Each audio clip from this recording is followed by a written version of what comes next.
In the last episode, Lin and Hammer Girl had been grinding through dungeons non-stop until the real ancient dragon finally showed up. But instead of torching them on the spot, the dragon made Lin a mysterious offer. However, there was a catch, which is that Lin would have to be strong enough to find the dragon again to take him up on it. For now, though, they had another problem.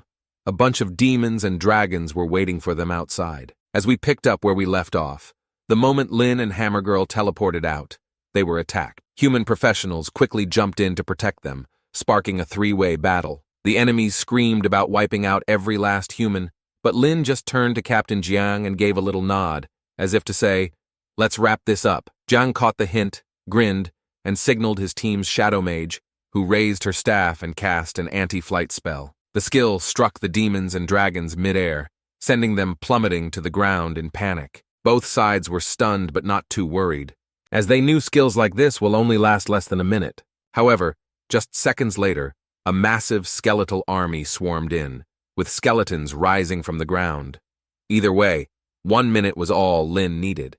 He raised his hand, activating his powerful Mighty Soldier skill, boosting all the skeletons' attributes. Meanwhile, Hammer Girl activated her group collection skill, bathing everyone in a blue glow. The enemies were confused.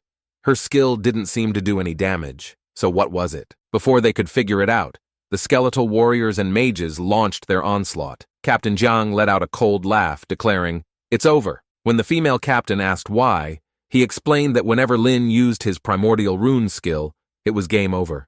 After all, he had seen firsthand how it was strong enough to one-shot even abyssal fire spirits. The battlefield soon filled with screams as the skeletal mages rained down elemental spells, while the warriors cleaned up whatever was left. Notifications flooded in, and suddenly, Lin's badge started glowing, promoting him to a 1-star colonel. Meanwhile, Hammer Girl also jumped straight from lieutenant to a colonel. Moments later, a beam of golden light descended on Lin, signaling his level up to 34. Not only did Lin level up, but he noticed his corpse explosion skill had upgraded too. Now, at level 5, corpse explosion could hit enemies within a 5-meter radius for 30% of the corpse's health and damage. With his innate talent further boosting the skill, we're talking a 50-meter radius and 300% of the corpse's health and damage. With enough corpses, he could probably blow up the entire abyss. Meanwhile, Hammer Girl made a discovery of her own.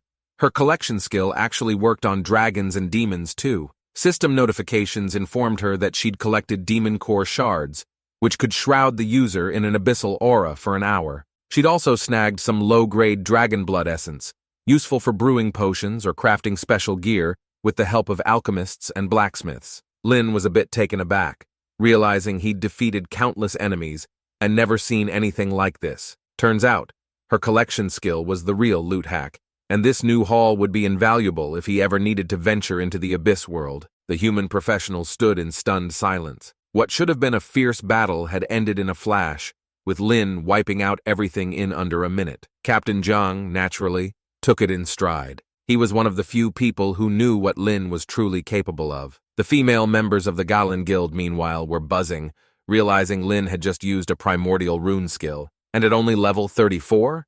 Lin's potential was off the charts. With the dungeon vanishing and the enemies defeated, it was time to go. Before they parted ways, Lin handed Hammer Girl a 2-way teleportation stone, saying that if either of them found the Dragon Palace, they should notify the other since he will likely need her help later on. Hammer Girl understood what Lin meant.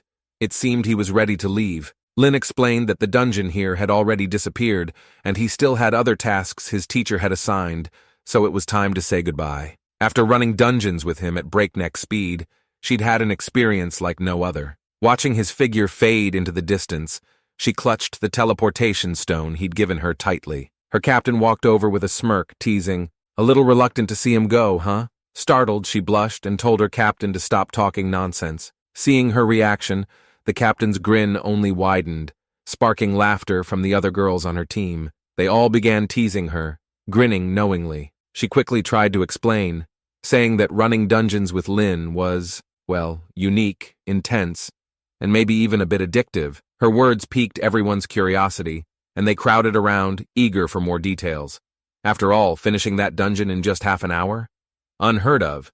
The previous best record was 6 hours, And with that, she began recounting what happened inside the dungeon. Fast forward 10 days, and Lin was back in the core area.